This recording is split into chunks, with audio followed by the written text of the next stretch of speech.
नमस्कार, मैं हूं मनीष शर्मा। आप देख रहे हैं एनडीटीवी राजस्थान। हर दिन की तरह हाजिर हूं चुनावी चर्चा लेकर।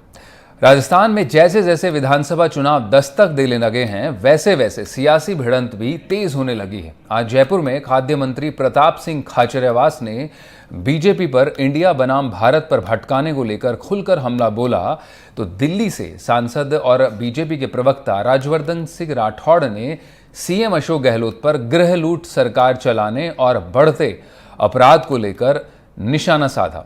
खाचरियावास ने जयपुर में तो यहां तक कह दिया कि इंडिया को भारत कह रही बीजेपी क्या तीसरी बार नोटबंदी कर देगी।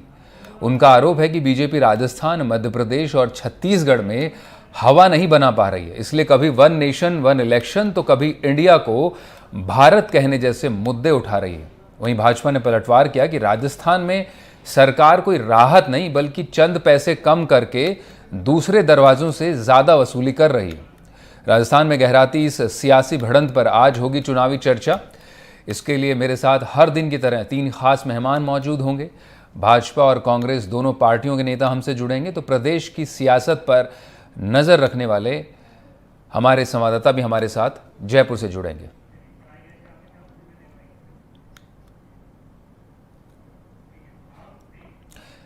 तो इस चर्चा में भरत मेघवाल कांग्रेस के प्रवक्ता हमारे साथ मौजूद हैं, वहीं सुरेश गर्ग भाजपा के प्रवक्ता भी मेरे साथ में कार्यक्रम में जुड़ेंगे और हमारे संवाददाता वीरेंद्र सिंह भी जयपुर से लाइव होंगे। आप सभी मेहमानों का स्वागत है चुनावी चर्चा में।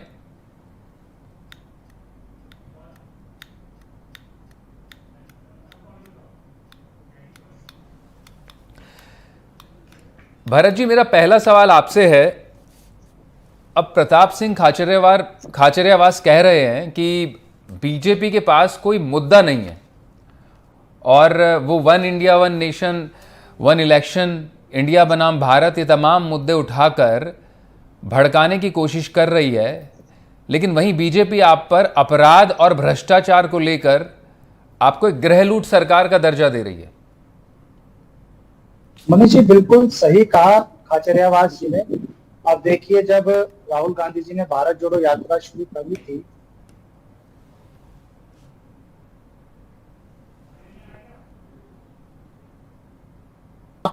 उसके बाद हमने देखा कि किस तरीके से हिमाचल का जो चुनाव हुआ उसमें कांग्रेस ने जीत दर्ज की। उसके बाद कर्नाटक का जो चुनाव हुआ, उस कर्नाटक के चुनाव में उन्होंने रिकॉर्ड मतों से, जब प्रधानमंत्री जी वहां 10-10 दिन रुके और बजरंग बली जी जैसे नारे उन्होंने लगाए, उसके बावजूद भी कांग्रेस को वहां पर विजय हासिल हुई। और अभी मध्य प्रदेश, छत्तीसगढ़, राजस्थान में जो आगामी विधानसभा चुनाव आने वाले हैं, उन चुनावों की जो झलक हमें देखने को मिल रही है, उसमें भी ये साफ नजर आ रहा है कि कांग्रेस पार्टी विजय की ओर अग्रसर है।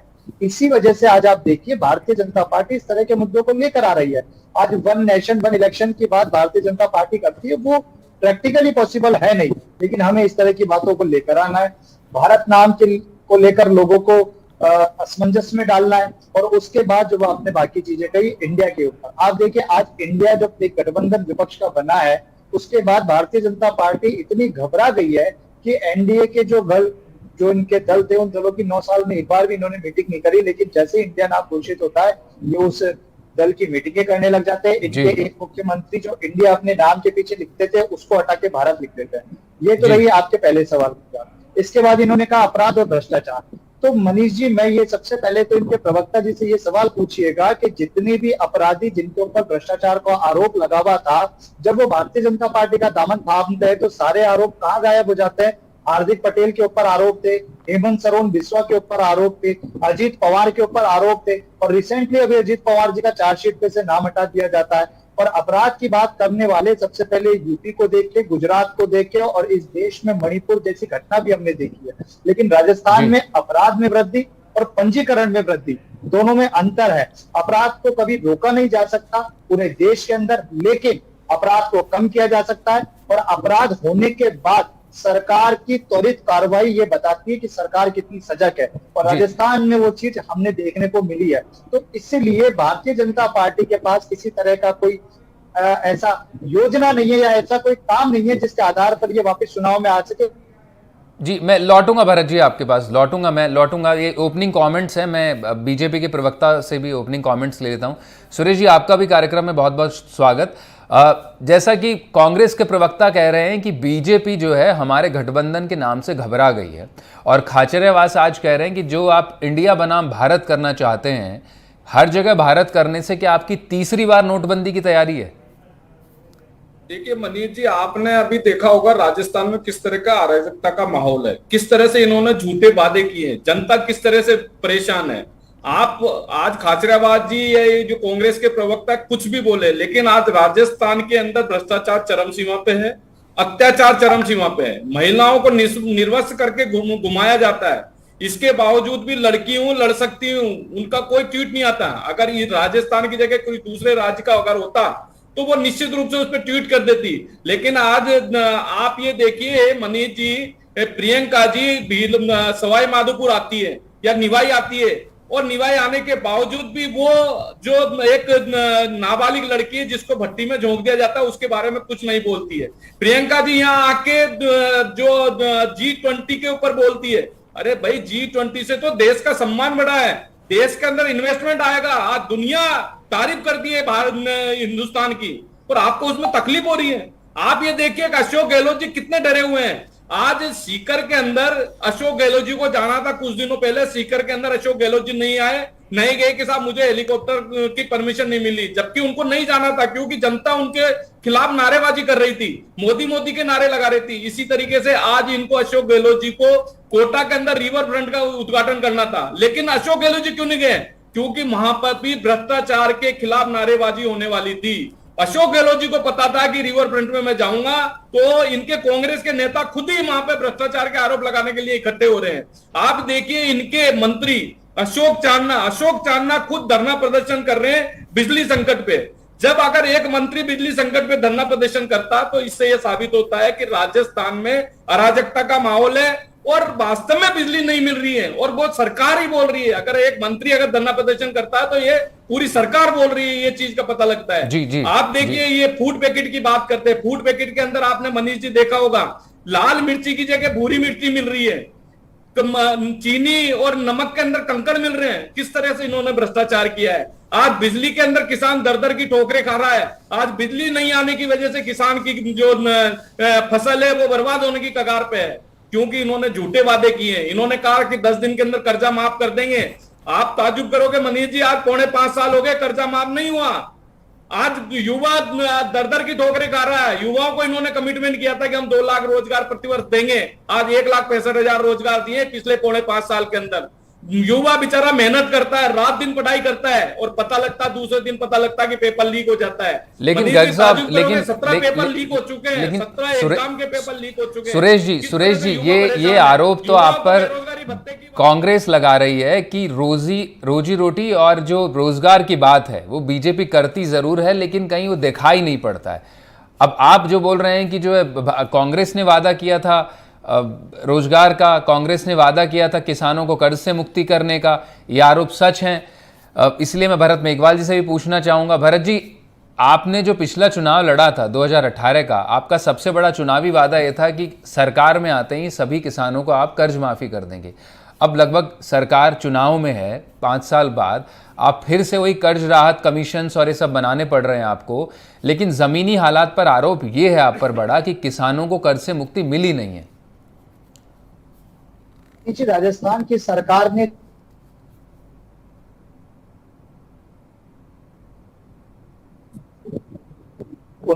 राजस्थान सरकार ने यह वादा किया कि किसानों के कर्ज को माफ किया जाएगा। हमने 15,400 करोड़ रुपए राजस्थान के सहकारी बैंकों के माफ किए। उसके पश्चात माननीय मुख्यमंत्री जी ने केंद्र सरकार को अनेकों बार पत्र लिखकर ये कहा कि आप किसानों का जो केंद्रीय बैंक है उनका वन टाइम सेटलमेंट स्कीम में कर्जा माफ करें। बीच में ना बोले सुरेश जी, याद दिलाइए वो आए थे सुरेश जी मैं आपके पास आऊंगा, इनका जवाब ले लेते हैं। वही जो आपका आरोप है मेरा कर्जे की एक दूसरे के ऊपर आरोप मत लगाओ। आपके चक्कर में 11,000 किसानों की जमीनें कुर्की हो गई है, 300 से ज्यादा किसानों ने आत्महत्या कर ली आपके झूठे वादे की वजह से। इधर उधर की बातें मत करो, जनता को न्याय दो, किसानों को न्याय दो। आज गांव के अंदर बिजली नहीं आ रही, किसान किस तरह से परेशान हो रहा है, गांव के अंदर बेचारों की फसलें बर्बाद हो रही है आप लोगों के झूठे वादे की वजह से। वोट वही पैकेट के सुरेश जी, अंदर वही धमकी मिला रहे हो आप उसी लोग। सवाल पर रिवर उसी फ्रंट सवाल के पर अंदर जवाब घोटाले ले करा लेते हैं, पहले रहे हो। जवाब ले लेते हैं। मैं बड़े आपके पास लौट कर आऊंगा सुरेश जी। इतने बड़े चैनल पे अगर इस तरह की डिबेट करी जाएगी तो वो शोभा नहीं देता। सुरेश जी, आप आपको समय दिया है। एक बार फौरन मैं आपके पास में भी वापस आऊंगा जवाब लेने के लिए। आप पर भी सवाल हैं। मैं भरत जी को उनकी बात खत्म कर लेने देते, जो आपके आरोप है उसी पर जवाब ले रहा हूं। जी भरत जी, 20 सेकंड में जल्दी से खत्म कीजिए। 15,400 करोड़ रुपए राजस्थान की कांग्रेस सरकार ने सहकारी बैंकों को माफ किए, और जब केंद्र सरकार को हमने निवेदन किया कि आप जो केंद्रीय बैंक का कर्जा है किसानों का उसे माफ करिए और पैसा हम देंगे, लेकिन केंद्रीय सरकार ने उसे माफ मना कर दिया। और मनीष जी, आप ये देखिए कि लोकसभा के पटल पर ये अंकित है कि किस तरीके से 10,000 करोड़ रुपए बट्टे खाते में डाले गए, अपने निजी उद्योगपतियों के कर्जे को माफ किया गया केंद्र सरकार द्वारा, लेकिन किसानों के कर्जे को माफ करने से बार बार केंद्र सरकार मना करती है।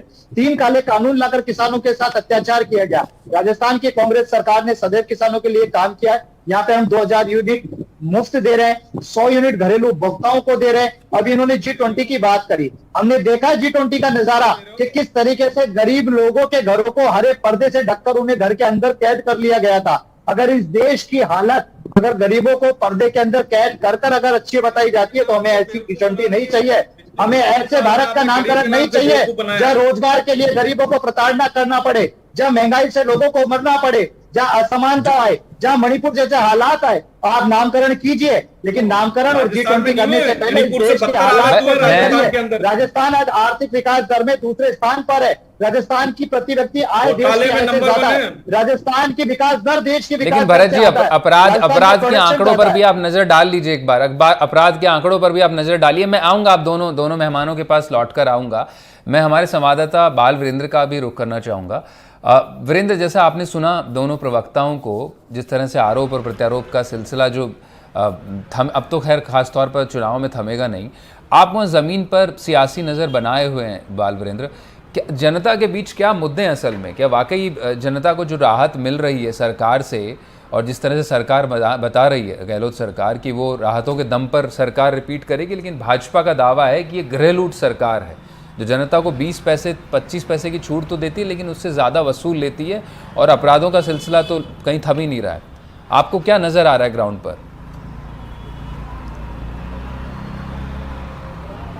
जी बिल्कुल, मनीष आपको बता दें कि राजस्थान में अभी कुछ महीने बाद चुनाव होने हैं। इन चुनाव को देखते हुए दोनों ही पार्टियों के नेता, चाहे वो बीजेपी हो चाहे कांग्रेस हो, दोनों ही पार्टियों के नेता एक दूसरे पे आरोप प्रत्यारोप लगा रहे हैं। आज राज्यवर्धन सिंह राठौड़ ने प्रेस कॉन्फ्रेंस करके जिस तरीके से राजस्थान की कांग्रेस सरकार पे हमला बोला है, तो उससे एक बात तो जाहिर है कि उनका साफ तौर पे कहना है कि जो राजस्थान की गहलोत सरकार है उसने एक तरफ से तो जनता के सामने कर्ज माफ़ी, जैसे बिजली की 100 यूनिट है वो माफ़ किए, किसानों के 2,000 यूनिट माफ़ किए हैं, और दूसरी तरफ बिजली की कटौती और जो लगातार ये किसानों के जो कर्जे की माफ़ी के जो लगातार दावे कर रही है, वो कहीं ना कहीं ज़मीन स्तर या धरातल पर उनको इन स्कीम्स का फ़ायदा नहीं पहुंच रहा है। इसके अलावा अगर हम बात करें प्रताप सिंह खाचरियावास के बयान की, तो प्रताप सिंह खाचरियावास ने आज बीजेपी पे जो केंद्र सरकार है उस पर भी हमला बोला है कि जिस तरीके से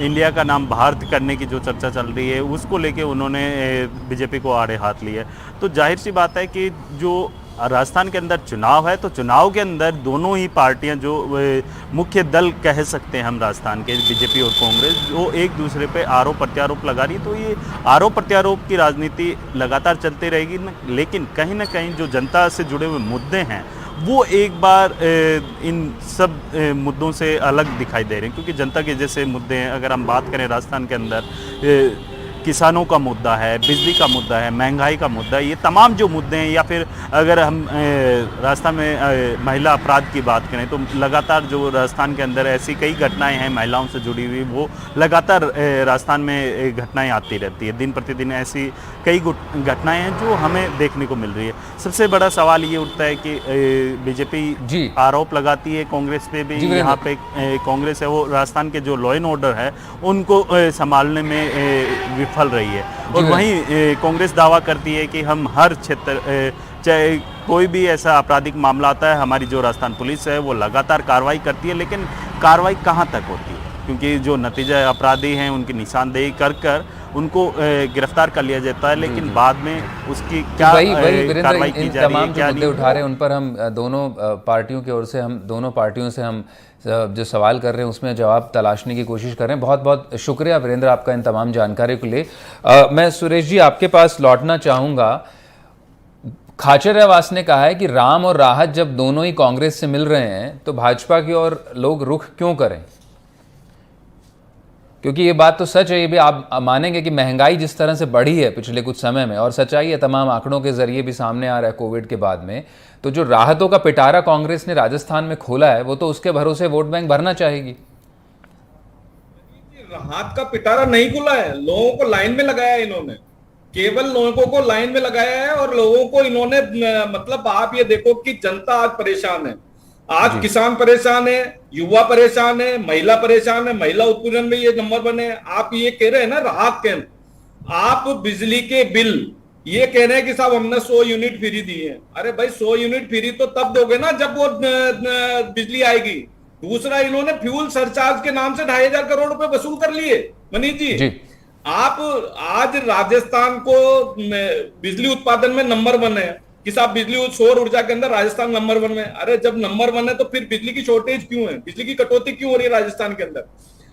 आप देखिए घोटाला किस तरह से करते हैं। अडानी को इन्होंने कोयला खरीदने के लिए सिंगल टेंडर दिया, बिना मैं एक सुरेश जी इस पर पहले सवाल खत्म करके पहले जवाब ले लेता हूं। मैं पहले भरत जी के पास में पहले जवाब लेता हूं। भरत जी आप ये बताइए मुझे कि भाजपा कहती है कि जिस तरह से भरत, ये सुरेश जी भी बता रहे हो और राज्यवर्धन राठौड़ ने भी अपनी प्रेस कॉन्फ्रेंस में आज कहा कि आप एक हाथ से तो चंद पैसों की छूट देते हैं लेकिन दूसरे दरवाजे से आप वसूल लेते हैं। आप टोल टैक्स में बढ़ोतरी देख लीजिए, आपके पेट्रोल डीजल पर आपके जो वैट है वो लगातार बढ़े हुए हैं, आबकारी पर जो आप टैक्स लगा रहे हैं वो तो है ही। तो फिर किस तरह से, और ख़ास तौर पे जो आप बात कर रहे हैं कि जो बिजली राहत है वो एक तबके तक सीमित है और सिलेंडर तो आप जो है सिर्फ बीपीएल और आपने जो एक वर्ग तक सीमित दिए हुए हैं। तो व्यापक अर्थों में देखा जाए जो किसानों की कर्ज माफ़ी का जो सवाल है वो जस का तस है। साथ में आपके पर सबसे बड़ा जो इस सरकार पर सवाल उठ रहा है वो अपराध और ख़ास तौर पर महिला अपराधों को लेकर उठ रहा है, जिसमें लगातार राजस्थान, आप बोल रहे हैं तमाम आर्थिक पैमानों पर तरक्की कर रहा है, लेकिन अपराध के मामले में भी राजस्थान कहीं ना कहीं पीछे सब तमाम राज्यों को छोड़ते जा रहा है। ये बड़ा गंभीर है आरोप है आप पर। एक सवाल का मैं जवाब देना चाहूंगा। आपने कहा राजस्थान पूरे देश के अंदर 500 रुपए में गैस सिलेंडर देने वाला पहला राज्य। जब केंद्र सरकार में यूपीए की सरकार थी 450 रुपए में गैस सिलेंडर मिलता था। बीच में ना बोले सुरेश जी बीच में ना बोले। सुरेश जी जवाब ले लेते हैं, सुरेश जी जवाब ले लेते हैं, मैं आपके पास भी लौट कर आऊंगा, जवाब ले लेते हैं। मैं आपके बीच में नहीं बोलता।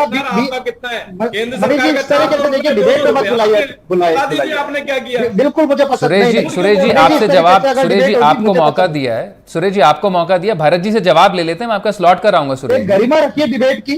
जी आप अपनी बात रखिए भरत जी, बात रखिए। देश में 500 रुपए में गैस सिलेंडर देने वाला राजस्थान का राज्य अकेला एक राज्य है। यूपीए की सरकार थी जब 450 रुपए का था, जिसको 1150 रुपए कर दिया। हमने बीपीएल उज्ज्वला वाले लोगों को गैस सिलेंडर 500 रुपए में दे रहे हैं। 25 लाख का बीमा देने वाला पूरे देश के अंदर राज्य राजस्थान पहला बना। पेट्रोल डीजल की बात आती है, पेट्रोल डीजल जब यूपीए की सरकार थी तब 110 रुपए 135 रुपए प्रति डॉलर क्रूड ऑयल हुआ करता था। आज वो 70-75 रुपए हो गया। उसके बावजूद भी इन्होंने नहीं हटाया। एडिशनल एक्साइज ड्यूटी इन्होंने 500% तक बढ़ा दी। 18 लाख करोड़ रुपए कमाए केंद्र सरकार में पिछले 9 साल में। एक राज्य सरकार की आमदनी या तो पेट्रोल डीजल से होती है या आबकारी विभाग से होती है, और जब ये आमदनी होती है तो उस आमदनी को राजस्थान की कांग्रेस सरकार ने आम जनता के लिए लगाया। 100 यूनिट की बात करते हैं कि बिजली महंगी कर दी, कोयला आयात करने का ऑर्डर निकाला और उसको कंपलसरी करा केंद्र सरकार ने। आपको 6% कोयला आयात करना पड़ेगा बाहर विदेश से, जो महंगा कोयला हमारे को मिला। 2018 से पहले राजस्थान की, ये उसका जवाब सुन लीजिए, 2018 से पहले वसुंधरा सरकार ने एग्रीमेंट किया अडानी के साथ। जी मैं भरत जी मैं एक बार सुरेश जी से जवाब ले लेते हैं इस पर एक करके जवाब लेते हैं। सुरेश जी, कांग्रेस का है कि हम राहत का जिस तरह से पिटारा हमने खोला हुआ है, हम सिलेंडर ज़्यादा कम कीमतों पर दे रहे हैं राजस्थान में बजाय दूसरे स्टेट्स के, लेकिन आपके पास जो है इनका जो सवाल सबसे बड़ा ये आप पर करते हैं, जो आरोप लगाते हैं वो ये है कि लगातार आपके कार्यकाल में महंगाई बढ़ी है और जो रोजगार की बात है उसको लेकर आप पर इस बड़ा बड़ा निशाना साधते हैं। जो आज जो खाचरियावास ने भी कहा वहाँ जयपुर में, तो उसमें भी सबसे बड़ी बात ये थी कि जो राम और राहत की बात है वो तो हम ही कर रहे हैं। BJP one nation one election के नाम पर देश को भटकाने का काम कर रही है। और दूसरा, आप जो ये इंडिया और बनाम भारत की जो लड़ाई है, क्या उसको अब आप जो आरबीआई की ओर से जारी जो नोट हैं, क्या उस पर भी भारत लिखकर आप नोटबंदी कर देंगे? ये आरोप आप पर है, इनका जवाब मैं आपसे चाहता हूं। मनीष जी, सबसे पहले तो मैं सिलेंडर का जवाब देता हूं। सिलेंडर के अंदर मुझे बताइए कि उज्ज्वला के अंदर जो बीपीएल और उज्ज्वला के 76 लाख राजस्थान में कनेक्शन है। इनसे पूछिए कि 43 लाख रुपए को 43 लाख में ही क्यों सब्सिडी दे रहे। फिर हमने 200 रुपए की जो रेट में कटौती की है, पूरे 1 करोड़ 48 लाख कनेक्शन राजस्थान, पूरे हिंदुस्तान के जो 11 करोड़ 14 करोड़ कनेक्शन है उनको सबको दिए। बता दीजिए, 400 रुपए की सब्सिडी भारत सरकार दे रही है और ये 200 रुपए की मात्र सब्सिडी दे रहे हैं, और वो भी पूरे को नहीं दे रहे। ये तो इनका घोटाला सामने आ रहा है। फिर दूसरा ये कह रहे हैं कि साहब बीमा, ये कह रहे हैं कि साहब हमने 25 लाख रुपए का बीमा दिया है। इनसे ये पूछिए, 25 लाख का बीमा पूरे राजस्थान में मात्र 17 लोगों को, 8 करोड़ की पॉपुलेशन में से 17 लोगों को 20 लाख का बीमे का फायदा हुआ है। ये तो इनकी बीमा है। राइट टू हेल्थ की ये बात करते हैं, 95% private hospital right to health से बाहर हो गए। फिर ये कह रहे हैं कि साहब कोयला खरीदने के लिए, अरे भाई कोयला खरीदने के लिए अडानी को क्यों आपने 1000 भारत जी, सुरेश जी एक बड़ा सवाल आप पर ये है, आप सीधा जो सवाल आप उससे बच रहे हैं। मैं आपसे पूछना ये चाह रहा हूं कि आप जब ये बोलते हैं कि one India one nation one election और इंडिया बनाम भारत, तो उसका क्या मायने? राजस्थान के विधानसभा चुनाव की अगर बात करें तो खाचरियावास के इस आरोप के क्या मायने? खाचरियावास का सीधा ये कहना है कि आपके पास कोई स्थानीय मुद्दे नहीं है, आपके पास में जो आप ये तमाम तरह के मुद्दों से भटकाने की कोशिश कर रहे हैं, क्योंकि तीनों राज्यों में जो चुनावी राज्य हैं, राजस्थान, मध्य प्रदेश और छत्तीसगढ़, इनमें जो खासतौर पर बीजेपी बनाम कांग्रेस सीधी लड़ाई होनी, इनमें आपका जनाधार खिसक गया है। इस पर आपका क्या कहना है? देखिए मनीष जी, सबसे पहली बात है कि वन नेशन वन इलेक्शन में क्या बुराई है? अगर हिंदुस्तान के करोड़ों टैक्स पेयर का पैसा अगर हजारों करोड़ रुपए बच जाते तो इनको तकलीफ क्या है? फिर इनके जो घमंडिया गठबंधन के 3 लोग हैं वो तो पहले कह चुके। पहले अखिलेश यादव जी बोल रहे कि वन नेशन वन इलेक्शन होने चाहिए। आपके जो शिवसेना के जो उद्धव ठाकरे उन्होंने भी बोला है, नीतीश कुमार जी ने भी बोला है। या तो ये कहते हैं कि वो तीनों जो है वो गलत है। दूसरा, अगर देश का पैसा बचता है और वो पैसा डेवलपमेंट में रखता है और बार बार आचार संहिता लगती है, आचार संहिता लगने से देश का विकास नहीं होता है, देश का विकास रुक जाता है, तो उसमें इनको तकलीफ क्यों है? इनको तकलीफ इसलिए कि ये इनको भ्रष्टाचार करना, सिर्फ केवल भ्रष्टाचार करना। दूसरा रहा प्रताप सिंह खाचरिया जो खुद का पता नहीं है। जब इनके डिपार्टमेंट का जो ये फूड का जो है, जो इनका डिपार्टमेंट है, वो काम किसी दूसरे डिपार्टमेंट को दे दिया जाता है। तो ये हताहत भरी, निराशा भरी बातें करते हैं केवल खाचरियावास जी, और उनको लाइमलाइट में आने की वजह से वो बातें करते रहते हैं। लेकिन आज राजस्थान के अंदर मनीष जी जो स्थिति है, जो किसान, युवा, महिला जो जिस तरह से परेशान हो रहे हैं, जो महिला उत्पीड़न राजस्थान के अंदर हो रहा है, वो पूरे हिंदुस्तान में कहीं भी नहीं हो रहा। रोज डेली कोई न कोई घटना होती है। आज देखिए, अगर भीलवाड़ा अगर अशोक गहलोत जी जाते हैं तो वहां पे भी मोदी मोदी के नारे लगते हैं। जब सीकर में एक कार्यक्रम में अशोक गहलोत जी को जाना था तो जानबूझ के नहीं गए, क्योंकि उनको पता था कि यहाँ पे भी इनका विरोध होगा। जब आज कोटा के अंदर जाहिर तौर पर सुरेश जी, अपराध को लेकर तो सवाल है। मैं भरत जी से एक संक्षिप्त उत्तर चाहूंगा। भरत जी, लास्ट में आखिर में आप पर भाजपा का जो आज राज्यवर्धन राठौड़ ने भी आरोप लगाया, उनका कहना है कि आप राहतें तो दे रही हैं लेकिन आपकी सारी योजनाओं में शर्तें लागू हैं राजस्थान के लिए। संक्षिप्त जवाब दीजिएगा।